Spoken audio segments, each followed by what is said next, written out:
Bharat America trade deal के पहले चरण की बातचीत लगभग पूरी मानी जा रही थी, लेकिन इसी बीच वॉशिंगटन से ऐसा दबाव आया है जिसने पूरी तस्वीर बदल दी।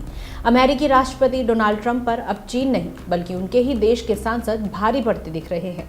अमेरिकी सीनेटर्स ने ट्रंप को चिट्ठी लिखकर भारत से पीली मटर यानी दालों पर लगाया गया 30% टैक्स हटाने की खुली मांग कर दी है। सवाल ये है कि क्या ये ट्रंप की हेकड़ी है या फिर उनके सांसदों ने उन्हें उनकी ही मजबूरी याद दिला दी है। सीनेटर्स का साफ कहना है कि भारत दुनिया में दालों का सबसे बड़ा उपभोक्ता है और अकेले करीब 27% वैश्विक खपत करता है।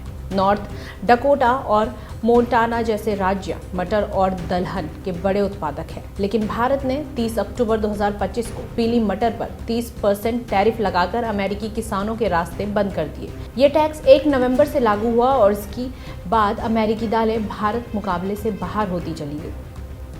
चिट्ठी में ट्रंप को उनका ही पुराना रिकॉर्ड याद दिलाया गया। 2020 में अपने पहले कार्यकाल के दौरान ट्रंप ने इसी मुद्दे पर भारतीय प्रधानमंत्री नरेंद्र मोदी तक सांसदों का पत्र पहुंचाया था। अब एक बार फिर वही दबाव लौट आया है। अमेरिकी सांसद कह रहे हैं कि अगर भारत से टैरिफ हटवाया गया तो अमेरिकी किसानों को बड़ा बाजार मिलेगा और दोनों देशों का आर्थिक सहयोग बढ़ेगा। लेकिन सच्चाई ये है कि भारत के लिए ये सिर्फ व्यापार नहीं बल्कि किसानों और घरेलू बाजार की सुरक्षा का सवाल है। ट्रेड डील की आड़ में दाल अब कूटनीति का हथियार बन चुकी है और यही तय करेगा कि बातचीत की शर्तें दिल्ली तय करेगी या वॉशिंगटन।